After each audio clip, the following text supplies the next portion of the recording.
ఈరోజు వర్తమానంలో మనము ప్రభు యొక్క చిత్తాన్ని బట్టి, మరి ఆయన ఘనమైన నామాన్ని బట్టి మొదటి సమూయేలు గ్రంథము 4వ అధ్యాయము 3వ వచనాన్ని చదువుకుందాం. మొదటి సమూయేలు 4వ అధ్యాయము 3వ వచనం. కాబట్టి జనులు పాలెములోనికి తిరిగి రాగా ఇశ్రాయేలు పెద్దలు యెహోవా నేడు మనలను ఫిలిష్తీయుల ముందర ఎందుకు ఓడించెను?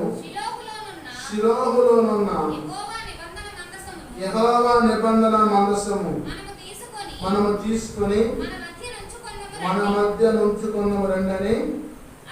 అది మన మధ్య ఉండేలా అది మన శత్రువుల చేతుల నుండి మనలను రక్షించు. స్తోత్రం. హల్లెలూయా. ప్రియులారా, ఇశ్రాయేలుల దేవుడు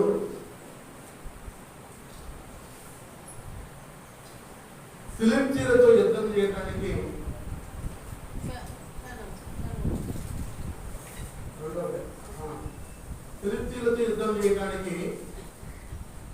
ఇశ్రాయేలుని తీసుకొని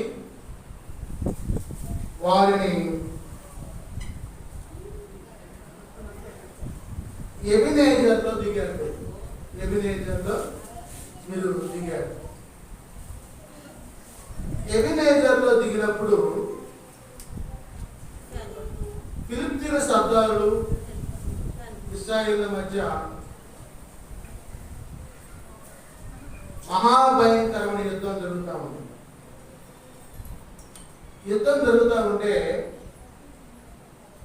సుమారు 4,000 మంది ఇశ్రాయేలీయులు ఫిలిష్తీయుల యొక్క సర్దారుల చేతిలో హతులైపోయారు, చనిపోయారు.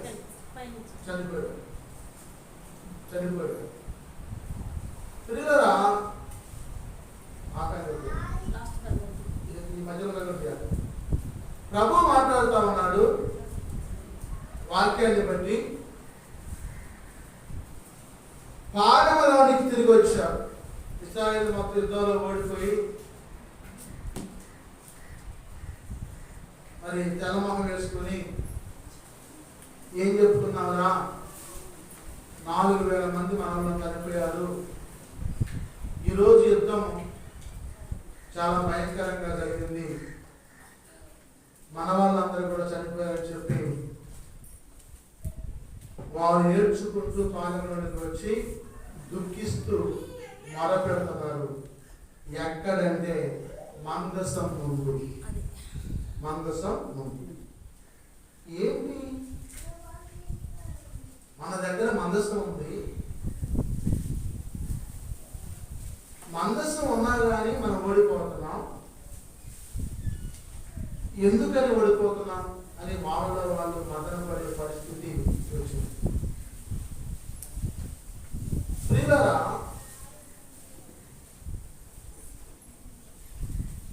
వాళ్ళలో ఒకడు అన్నాడు, అరే రేపు నిబంధన మందసాన్ని తీసుకొని మనం యుద్ధానికి వెళ్ళిపోదాం, మన ముందు నిబంధన మందసాన్ని పెట్టి మనం వెనకమాలని యుద్ధం చేద్దామని చెప్పి ఒకడు ఆలోచన చేశాడు. ఇక ఈ షిలోహులో కెరూబుల మధ్య, కెరూబులు అంటే ఎవరండి? దేవదూత. వెరీ గుడ్, దేవదూత. స్తోత్రం. హల్లెలూయా. దేవదూత. కెరూబులు శరాపులు. కెరూబులు శరాపులు నిత్యము ఆరాధించెదరు.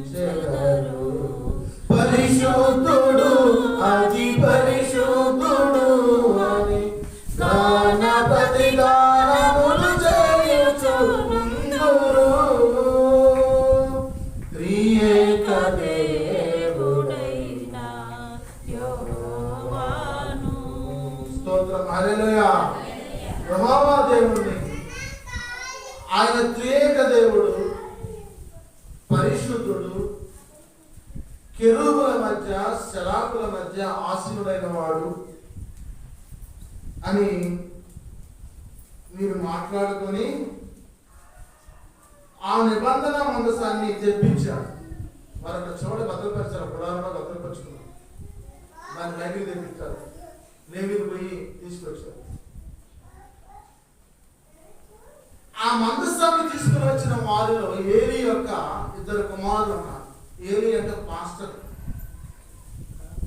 ఒక ప్రవక్త, సమూయేలు యొక్క గురువు గారు,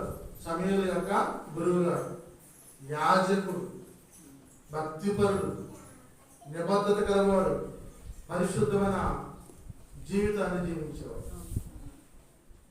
అంటే ఆయనకు కూడా భార్య పిల్లలు ఉన్నారు. సిఎస్ఏ కనుక బాప్టిస్టులు కనుక పాస్టర్లు పెళ్లి చేయండి, సేవకు రాలేదు. ఆశ్రమంలో అయితే పెళ్లి నమ్మకండి. సిఎస్ఏలో కానీ బాప్టిస్ట్ ఇతర సంఘాలు, చాలా సంఘాలు కూడా పెళ్లి చేస్తేనే, పెంతెకోస్తులో కూడా అంటారు, పెంతెకోస్తులో కూడా పెళ్లి అయితేనే సేవ తీసుకుంటారు. అట్లనే ఆనాడు ఏలీ గారిని కూడా సేవ కోసం తీసుకున్నప్పుడు పెళ్లి చేసుకునే వచ్చారు. ఆయనకి 2 కుమారులు ఉన్నారు, హోఫ్నీ, ఫినెహాస్. వాళ్ళ పేర్లు ఏంటంటే హోఫ్నీ, ఫినెహాస్, ఏలీ కుమారుడు.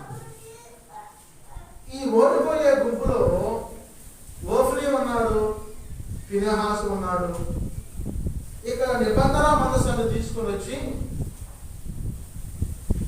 ఆ దండలోనికి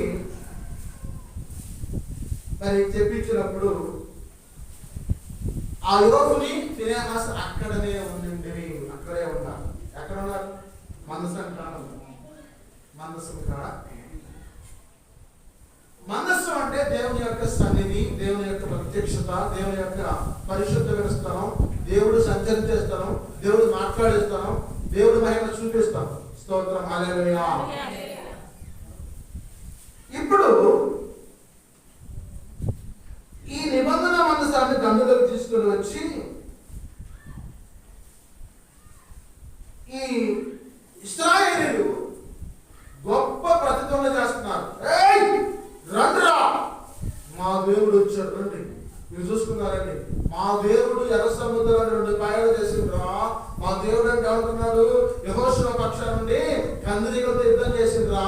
మా దేవుడు అంటున్నారు, ఆయన తలుసుకుంటే దూసరిగా చుట్టుకొని దేవుడి మీద పడి వాళ్ళ కత్తులు పడుచుకొని చచ్చిపోయేటట్టు చేసిండ్రా. ఏమనుకున్నారు మా దేవుడు అంటే? రండి అని చెప్పి తొండబడుతున్నారు. ఎవరు? ఇశ్రాయేలు. ఎవరితోటి? ఫిలిష్తీయులతో.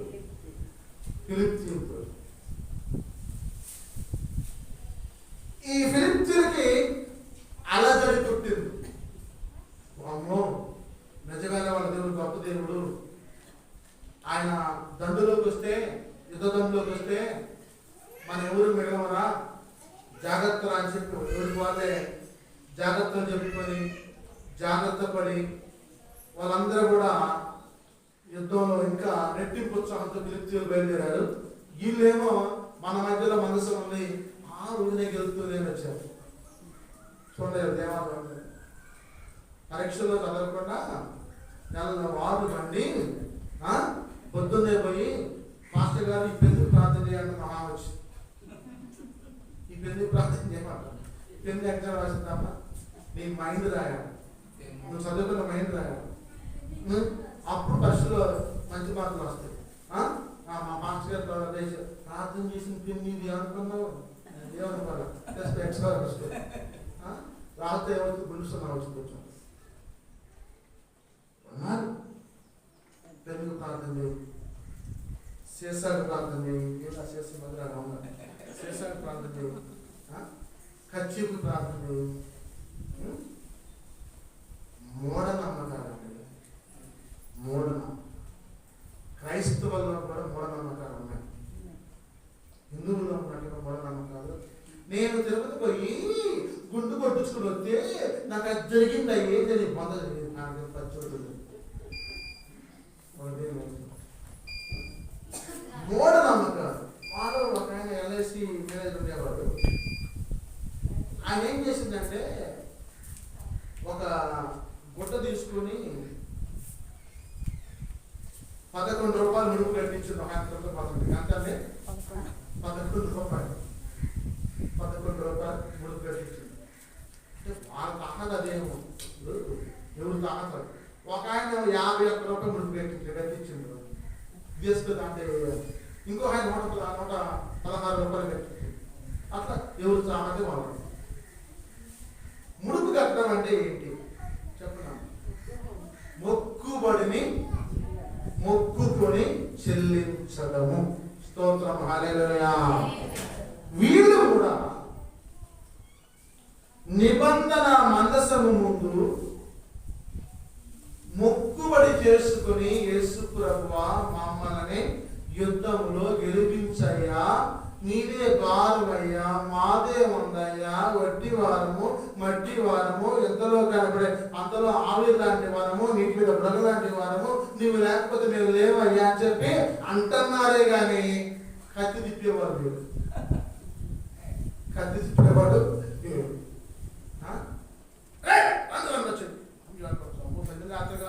చెప్పి కూర్చొని చూస్తున్నారు. వచ్చి వాడు వచ్చి ఒక అట్టేసరికి తలకాయ పోయి ఆడపడదు. తలకాయ పోయి ఆడరు. ఇలా దేవుడు ఆయన కాపాడుతుంది మాట అయితే అని పట పట పట పట పట పట పట వేశారు. 30,000 మంది జ్ఞాపకం. ఇందాక ఎంతమంది అండి? 4,000. ఇప్పుడు ఎంతమంది? 30,000 మంది స్థాయిలో జ్ఞాపకం. 4వ అధ్యాయము 10వ వచనం 11వ వచనం చదివినట్టయితే చూడండి. ఇశ్రాయేలు 30,000 మంది కాల్పాలను కూరెను, దేవుని మందసం పట్టబడెను. అది కాకను ఓఫ్ని ఫినెహాసులు ఏలి యొక్క 2 కుమారులను హతులైంది. చూడండి, నిబంధన మందసాన్ని తీసుకుపోయి యుద్ధంలో పెట్టి శత్రువులకు అప్పగించారు. దాన్ని ఎవరికండి? శత్రువులకు అప్పగించారు. మన వాళ్ళు అంటా ఉంటారు, ఆ మోటుడికి ఏం తెలుసురా, ఆ ముగిలిపు వాసన అని చెప్పారు. నిజమే కదా. మరి ఆ ఫిలిష్తీయులకు ఏం తెలుసు? యెహోవా నిబంధన మనసు యొక్క విలువ, మహిమ, ప్రత్యక్షత వాళ్ళకేం తెలుస్తుందంటే ఇక మరి 30,000 మంది వేసేసాము, మన యుద్ధంలో 4,000 మంది వేసాము, ఈ నిబంధన మనసు మన దగ్గర ఉంటే ఇంకా మంచిదిరా, దేశపదం పాట చెప్పి ఈ ఫిలిష్తీయులు తీసుకుని పోయి వాళ్ళ యొక్క ఆ ఊర్లో తీసుకుని పోయి పెట్టుకోవడం కోసం సిద్ధపడ్డారు. ఇక్కడ ఒక సిచ్యువేషన్ జరిగింది, అది చెప్పాలి. ఈ మందసము విషయమై ఏలీ గారు ఎదురు చూస్తా ఉన్నారు. ఆమె యుద్ధానికి పోయారు. ఈరోజు మందసం తీసుకుని పోయారు, గెలుస్తారులే అని చెప్పి ముసలాయన అప్పటికే 90 సంవత్సరాలు పైబడి వయసు వచ్చింది. 98 ఏళ్ళు 98 ఇయర్స్. 100కి 2 తక్కువ, 100కి 2 తక్కువ. కాబట్టి 98 సంవత్సరాల ముసలాయన మందసం కోసం భక్తితో, భయంతో, శ్రద్ధతో, ఆసక్తితో, విశ్వాసంతో, దేవుని యందు భయంతో ఎదురు చూస్తూ ఉన్నాడు. ఇక ఈ షిలోహులో ఒక వ్యక్తి బెన్యామీనీయుడు యొక్క గోత్రానికి చెందినవాడు. ఈ బెన్యామీనీయుడు యుద్ధ భూమిలో నుంచి షిలోహులోకి పరిగెత్తుకొని గుడ్డలు చింపేసుకొని తలపై నెత్తి మీద దుమ్ము పోసుకొని వికారంగా అయిపోయి ఏడ్చుకుంటూ, కేకలు పెట్టుకుంటూ, పొర్లుకుంటూ, గుండెలు బాదుకుంటూ షిలోహులో ప్రవేశించారు.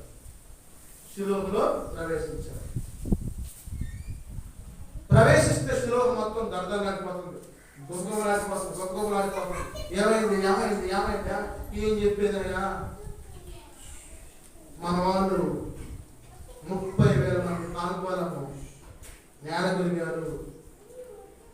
దానిలో ఏలీ కుమారులైన ఓఫ్ని, ఫినెహాసు కూడా ఉన్నారు. అని చెప్పి ఏడుస్తున్నాడు. ఊరంతా గొప్పలాడిపోతుంది. వామ్మో, మా ఊళ్ళో టూర్ పోయారంట, ఆ బస్సు అంట హైదరాబాద్ మొత్తం చనిపోయారంటే ఊరంతా గొప్పగా. దేవుడు చిత్రం ఎక్కడుంటే అక్కడ జరుగుతుంది. ఊరు పోవడానికి చావడానికి దేవుడు పెట్టాడు. అంతే.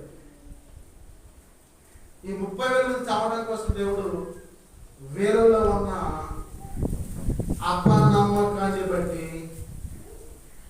వీళ్ళలో ఉన్న అవిశ్వాసాన్ని బట్టి, వీళ్ళలో ఉన్న భక్తిహీనత భావాన్ని బట్టి దేవుడు అపజయాన్ని ఇచ్చాడు. శుద్ధీకరణ లేదట. శుద్ధీకరణ లేదు. చాలా మంది భక్తి చేస్తూ ఉంటారు, శుద్ధీకరణ ఉండదు. ఇశ్రాయేలులకు కూడా శుద్ధీకరణ లేదు. అందుకే ఓడిపోయారు. 30,000 మంది చనిపోయారు. ముందు 4,000 చనిపోయారు. 34,000 మొత్తం చనిపోయారు 2 సార్లు.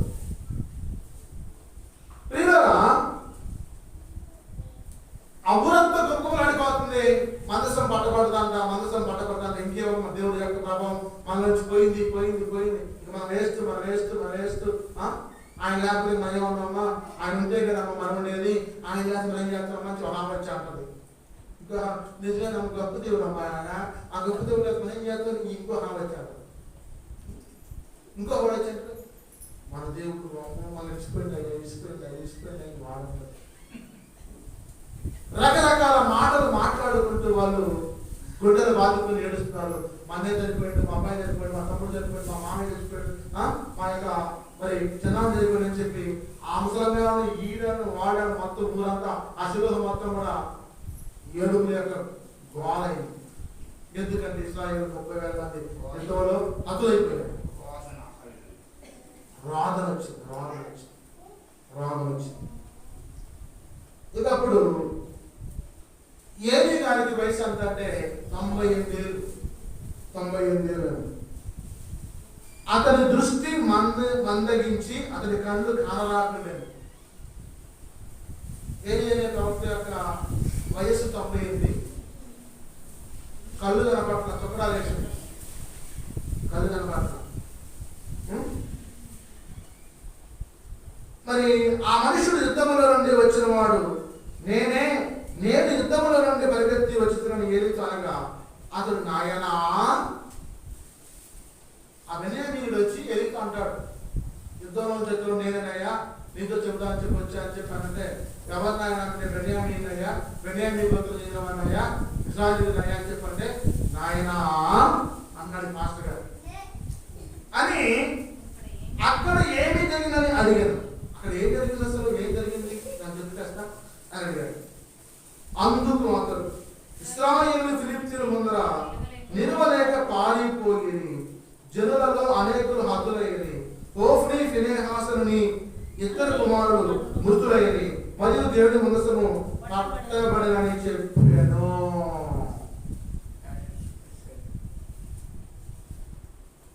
ఏం చెప్పానండి? బెన్యామీనుడు వచ్చి ఏలితో, అయా పాస్టర్ గారు ఏం చెప్పేది లేదు, నీ 2 కుమారులైన హోఫ్నీ ఫీనెహాసు గారు 2 యుద్ధంలో చనిపోయారు. వాళ్ళతో పాటు 30,000 మంది చనిపోయారు. మన మందసం అనేది పట్టబడి ఫిలిష్తీయులు తీసుకున్నారా అని చెప్పినప్పుడు మరి ఏలి ద్వారము దగ్గర ఉన్న పీఠం మీద నుండి వెనుకకు పడి, ద్వారం దగ్గర ఉన్న పీఠం మీద ఉన్నమాట అక్కడ చర్చిలోనే ద్వారం దగ్గర పీఠం మీద మెడ విరిగి వెనుకకు పడి చనిపోయాడు. ఈ మాట నేను అడుగుతాను, మీరు జాగ్రత్త చెప్పాలి. గొలియాతు ఎటుబడి చనిపోయాడు? వానబడి. వెరీ గుడ్, వానబడి. ఏది ఎప్పుడు చనిపోయాడు? ఎలుగుబడి. వానబడి ఎలుగుబడి. నాకు చెప్పాలి, వాన ఎలుగుబడి అంతేనా? మెడ ఇరిగి వెనకకు ఒరిగి చనిపోయాడు. There are 2 persons in the Bible. Under number 1, Goliath. Under number 2, Eli. Both are died. But Goliath, Satan, and Eli, prophet. ఇద్దరిలో ఏలి ప్రవక్త కాబట్టి దేవుని యొక్క సన్నిధిలో మెడ విరిగి వెనకకు పడి చనిపోయాడు. అతడు వృద్ధుడై బహు స్థూలదేహి అయిన నేను బాగా లావుగా ఉండేవాడు, పాపం బలిష్టంగా ఉండేవాడు. స్థూలదేహం అంటే మరి అదేనా, చనిపోయాను. మరి అతడు 40 సంవత్సరాలు ఇశ్రాయేలుకి న్యాయాధిపతిగా ఉన్నాడు. జడ్జిగా ఉన్నాడు. 40 years ఇండస్ట్రీ. ఎన్ని సంవత్సరాలయా? 40 years ఇండస్ట్రీ అంటారు. ఎవరు? చంద్రబాబు నాయుడు. ఆయన 40 years ఇండస్ట్రీ అంటారు. నేను 40 సంవత్సరాల పరిశ్రమ లేదుకోండి, నాకు అనుభవం నేను ఆ పిల్లకాకి అంటాను. ఏలికి ఎన్ని సంవత్సరాలు అనుభవం దగ్గర? 40 years, 40 సంవత్సరాల ఇండస్ట్రీ ఉంది ఇక్కడ, చరిత్రలో. ఇప్పుడు మరి 40 సంవత్సరాలకి న్యాయం తీర్చను. ఏలి కోడలకు ఫినెహాసు భార్యకు అప్పటికి గర్భము కలిగి కనుగొత్తులై ఉండగా దేవుని యొక్క మందస్థము పట్టబడిననియు తన మామయు తన వెనుటియు చనిపోయిననియు ఆమె విని నొప్పులు తగిలి మోకాల మీద కృంగి ప్రసవమాయను. పేరు చెప్తాను మాట్లాడు. ఏలి కోడలు ఫినెహాసు భార్య, ఓఫ్ని ఫినెహాస్ ఇద్దరు అన్నదమ్ములు. ఫినెహాస్ చిన్నోడు భార్య, ఫినెహాస్ భార్య. గర్భము నిండు నెలలు, 9 నెలలు గర్భం మోసింది. కనే రోజులు వచ్చింది. ఎప్పుడైతే ఆ అమ్మాయికి, ఆ యమనస్తురాలికి తన భర్త యుద్ధంలో చనిపోయాడు ఫినెహాస్, తన మామ చర్చలో వెనకకు నడిరిగి పడిపోయి చనిపోయాడు అని తెలిసిందో, ఆ పక్కన నుంచున్న అమ్మాయి కృంగిపోయి మోకాళ్ళు భూమికి రానించి మోర్చిపోయి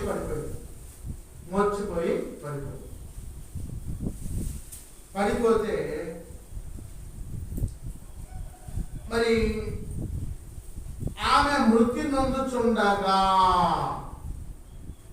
కోమాలకు పోయింది. మృతి నొందుచుండగా అంటే కోమ, ఇంకా సావల. మృతి నొందుచుండగా అంటే కోమాలకు పోయింది. మాట లేదు, చూపు లేదు, ఏమీ లేదు, ఉలుపు లేదు, పలుకు లేదు.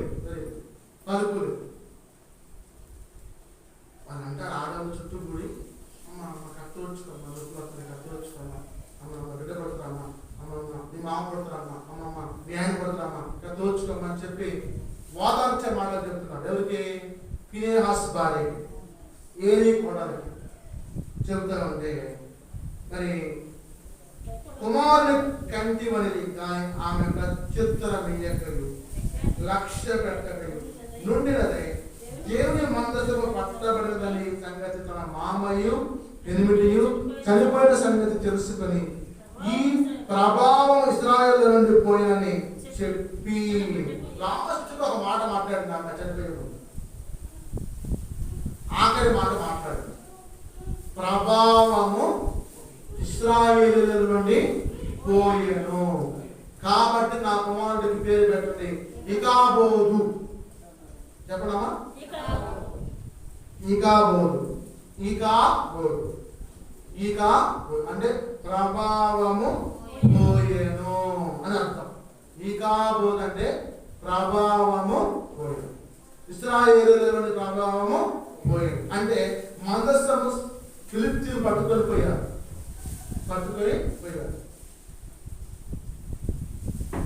పట్టుకొని పోతే ఈ ఫిలిష్తీయులు ఏం చేశారు? మందస్థాన్ని తీసుకొని పోయి ఎబెనేజర్ నుండి అష్టోదుకు తీసుకుపోయారు. అష్టోదుకి ఆ ఊరి పేరు ఏం పేరు అంటే అష్టోదు. ఇశ్రాయేలు ప్రాంతం ఏది? ఎబెనేజరు యుద్ధ ప్రాంతం. ఎబెనేజరు. ఉండే ప్రాంతం ఏంటది? ఉండే ప్రాంతం ఏంటది?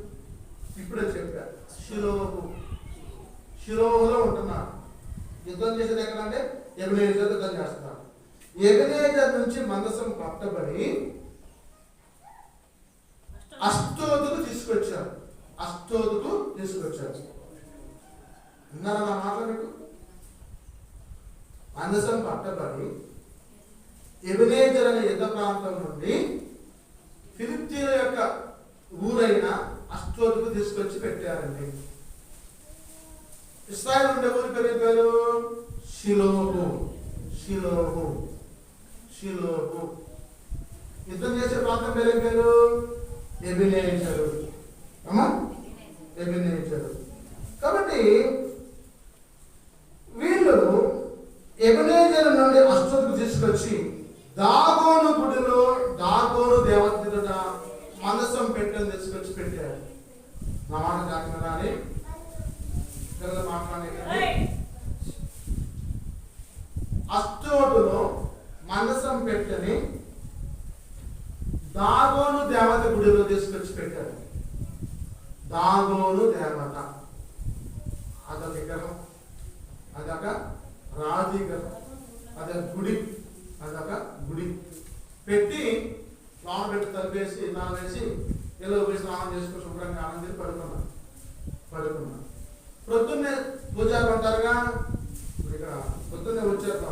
వచ్చి బరాబర్ తలుపు తీశారు, వచ్చారు, ఇవి కలిగారు, పూజ చేసిపోయారు. పూజ చేద్దాం అని చెప్పి వచ్చారు. పూజారు వచ్చేసరికి ఒక సిచ్యువేషన్ జరిగింది. ఈ దాగోను దేవత విగ్రహము మందసం పెట్టే ముందు వాళ్ళగా పడి ఉందండి. ఇంకోసారి చెప్తాం మీకు అర్థం కావడం కోసం. దాగోను దేవత విగ్రహము మన మందసం పెట్టే ముందు వాళ్ళగా పడి నమస్కరించినట్టుగా ఉందండి.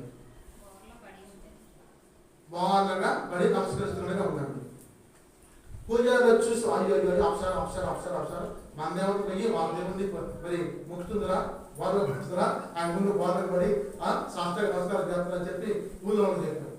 ఊళ్ళో అన్న తెలుసు అరే నేను చెప్పాను బరబర డబ్బులు వచ్చి ఒకరికి లేవదా ఆ విగ్రహం బర్రలు లేపు కూర్చోబెట్టారు. ఆ పూజారులు ఒక ఇద్దరికి తెలుసు, ఇంకొకరికి తెలియదు. తెలిస్తే ఏమైతే గాలిపోయింది. పరుగు పోయింది. ఇశ్రాయేలు యొక్క దేవుని యొక్క మందసం ముందు మన విగ్రహం దాగోను దేవత విగ్రహం బాగా పడిందని అని చెప్పి పరుగు పోయింది. ఎవరికి చెప్పనమాట ఆపద దాక్కున్నాడు. సరే ఆ రోజు వచ్చారు. మరి రెండో రోజు మళ్ళీ వచ్చి పూజ చేసి వాళ్ళు తలుపేసిపోయారు. రెండో రోజు కూడా మళ్ళీ పూజారులు వచ్చి చూసేసరికి ఇంకొక గొప్ప సంఘటన జరిగింది. ఏంటి ఆ సంఘటన అంటే, తలకాయ ఇరిగి మొత్తలు కలపడ్డది, చేతులు ఇరిగి మొత్తలు పక్కన పడి ఆ మండం పెట్టే ముందు బోర్ల పడి ఉంది. మందసం పెట్టే ముందు బోర్ల పడి ఉంది. చెప్పండి దాగోను దేవత విగ్రహం యొక్క తలకాయ ఇరిగిపోయి ఆ యొక్క దోరబంధం కాడ పడ్డది, చేతులు ఇరిగిపోయి ఆ దోరబంధం పక్కన పడ్డాయి, మండము మందసం పెట్టికి శాస్త్రానికి నమస్కారం చేస్తుంది. ఇది సిచ్యువేషన్. ఇప్పుడు ఊరంతా గోళ, ఊరంతా వచ్చి పడతాయి. ఎలా దాంతో ఏంటి దాంతో దాగుతా దానగా చిన్నపిల్లడు ఓ అది ఊరంతా వచ్చి చూసిపోంటారు. అంటే వాళ్ళు గొప్ప దేవుడు, పురుగుడు నిద్రపుడు గొప్ప దేవుడు. ఎర్ర సముద్రంలో ప్యాన్ చేస్తున్నాను, యోధాన్ని ఏకరాశి కాకుండా ఆయన మనంతరా అనుకోవడం మూడు మొత్తం వచ్చి చూసింది. ఈయన అంటారు రే మన దేవుడు పవర్ఫుల్, అందుకే చర్చి కాలిపోయింది రా, ఊరంతా గుబలాడుతున్నారు. మహామచ్చి నాకు అంటారు, అయ్యో మా దేవుడు గొప్ప దేవుడుగా, అందుకని మీ దానికి మేము మొహం పెట్టు, ఆ మొహం పవర్ వచ్చి తగ్గిపడింది, కాలిపోయి మొత్తం బూడిదైంది, వందైంది. నువ్వు కావాలని నిప్పు కష్టాలు తీసుకొచ్చి సూర్యులో పెట్టి కాల్చి ఏమని కావచ్చు నువ్వు ఎవరిని కావచ్చు దేవుడు వచ్చి కాల్చాను పెద్ద ఈ దేవుడు ఎందుకు పైకి వేసుకున్నా నీకంటే స్తోత్రం హల్లెలూయా. కాబట్టి జనాలన్నీ రకరకాల మాటలు మాట్లాడతారు. ఆ నోటికి నరవలేని నాలుగు కానీ రకరకాల మాట్లాడి చెప్తా ఉంటారు. ఆయన నాతో అన్న వచ్చి మాస్టర్ గారు నాకు తెలియదు లేదు కానీ నా అర్థం నేను అన్న వచ్చి వివేకానందంతా నా రోజు అప్పుడు మీ చర్చి గారి గురించి చెప్తున్నారు ఏమో చర్చకి చెప్పారు అర్థం లేదు. అందుకే దేవుడు పొద్దున్నే అందుకే దేవుడు పొద్దున్న నువ్వు నాకు వస్తే కలిపితే అయ్యారు ఈయన పాత్ర చెప్పారు అంటున్నాను. మీ ఫ్రెండ్ కలుపుతున్నారు ఆయన మర్చిపోతే నువ్వు మర్చిపోయినాన్ని మధ్యలో చూడలేదు జనాలు చూడాలి ఆ స్థాయి ఎక్కడ చూడండి స్తోత్రం. అదే అనంటే రా తిరుగు పెడతానంటే అదే వస్తానని మర్చిపోయారు. కాబట్టి దాగోను దేవత విగ్రహము ఎన్ని మొక్కలుగా అయ్యింది అనగా మాట అన్నగారు చెప్తా చెప్పాము ఎన్ని మొక్కలు అయింది? 2 చేతులు 2 మొక్కలు మండవాళ్ళ మొక్క 3 మొక్కలు అయింది. 3 మొక్కలు అయింది. మండవాళ్ళ పడింది. మండవం ఆడదు. ఇప్పుడు ప్రియులారా ఇక మన దేవుడు మామూలుడా పుట్టెత్తున్న తావి మర్మాంగాల్లో ఏందయ్యి గడ్డలు గుట్టించి ఆ ఊరిలో అచ్చోదోళ్ళందరికీ రసి గారి సీన్ గారి సత్తున్నారు అమ్మగారు లేపేసేవం కానీ దించేసేవం తెంపు లేదు. ఏమైందయ్యా అబ్బాయికి ఏమో రాత్రి ఎంతలా కట్ట వచ్చింది మర్మాంగంలో శివుడు గారి చచ్చింది. ఇక అప్పుడు మనకు అర్థమైంది. నాకు బరాబరా మనసులో పెట్టి తీసి ప్రక్కన పెట్టి ఆ గుడికి తాళం వేశారు. ఆ గుడికి పాడు పెట్టారు. ఇప్పుడు కూడా అక్కడ పాడు కూడా అక్కడే ఉంది. మనం విశ్రాంతి చేసుకున్నప్పుడు చూద్దాం. స్తోత్రం హల్లెలూయా. ఇప్పుడు కూడా అక్కడ పాడు పెట్టి తాళం వేస్తున్నారు. ఇక మనసం పెట్టిన మరి గడ్డల రోగం వచ్చి గడ్డలు కొట్టి ఊరంతా కూడా సత్తున్నారు, చనిపోతున్నారు, పారేస్తున్నారు. ఏంటంటే వేరే రోగం లేదు.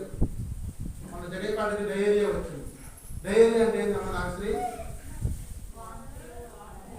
వాంతులు విరోచనం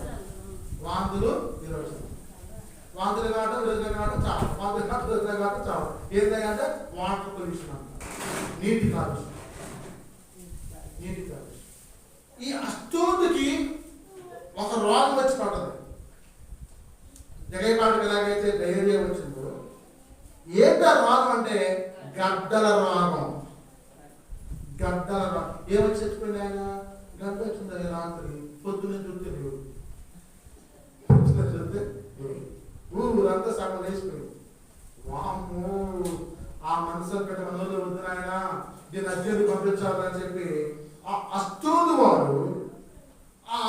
వారు ఇశ్రాయేలు మనస్సాన్ని గాదు పట్టణానికి పంపుడని చెప్పగా ఇప్పుడు అష్టోదు నుంచి మందస్సము ఏ ఊరు వచ్చింది?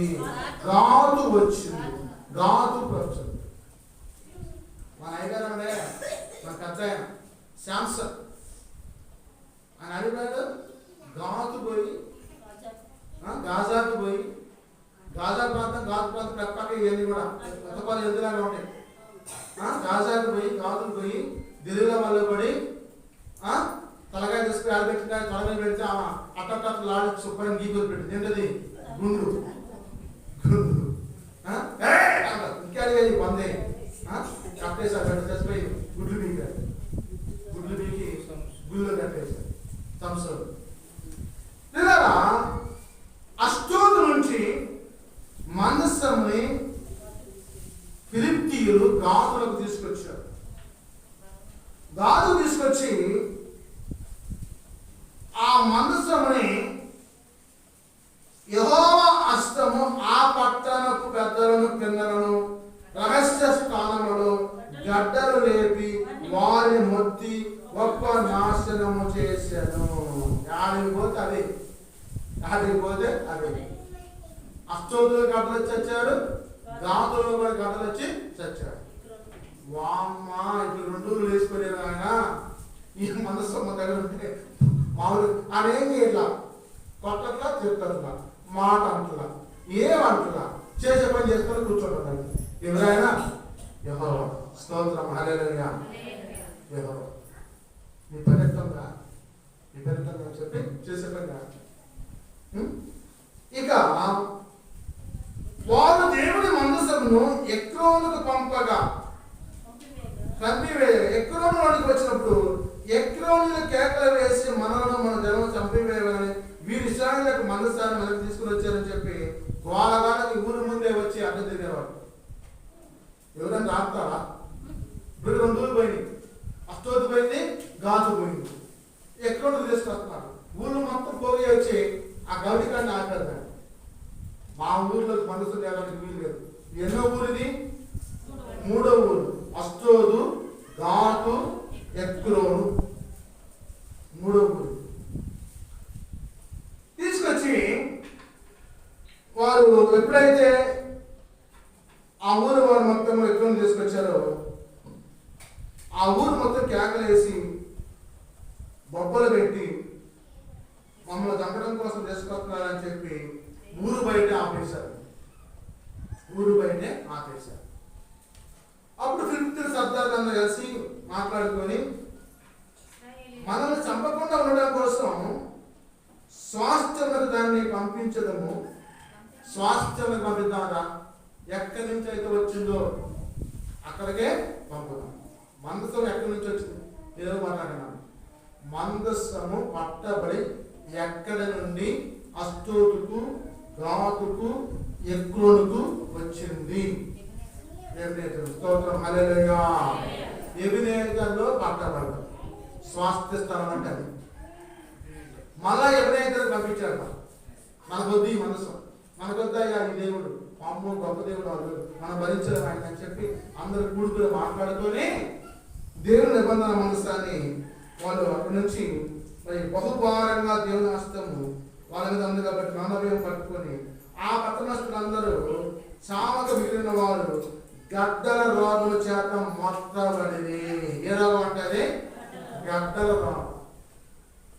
అబ్బాయి మాటగా తిన్నారా, గడ్డలు లేపించి అంటారు.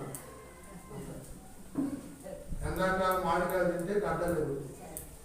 సంకల్లో ఎవరే చోట్ల ఎక్కుతున్నాం, మామూలు చోట్ల లేవాలి, అల్లాడుతాం కదా. కాళ్ళకి, మా కాళ్ళకి కాళ్ళలో లేపుతాం. అట్లనే దేవుడు రహస్య ప్రదేశాల్లో గడ్డలు లేపి మొత్తితే ఆ పట్టణస్తుల కేకలు ఆకాశము వరకు ఎరుపు. అయ్యో ఒరే పెద్దల గోల గోల గోల గోల, రద్దీ రద్దీ. ఎందుకంటే గడ్డలు రావడం చెప్తున్నారు, చనిపోతున్నారు. ఇదండి ఇక్కడ వరకు వాక్యాన్ని నేను ఆహ్వానం చెప్పనుకుంటున్నాను. దేవుడి వాక్యాన్ని దీవించును గాక. ఎక్రోను నుండి ఎబినేజరు మందసాన్ని పంపడం కోసం ఫిలిష్తీయుల శబ్దాలు మాట్లాడుకొని సిద్ధపడి ఆగాడు. అక్కడ ఆపే వాక్యం సమయాన్ని పడుతాం. దేవుని మనం దీవించును గాక. ప్రార్థన చేస్తాం.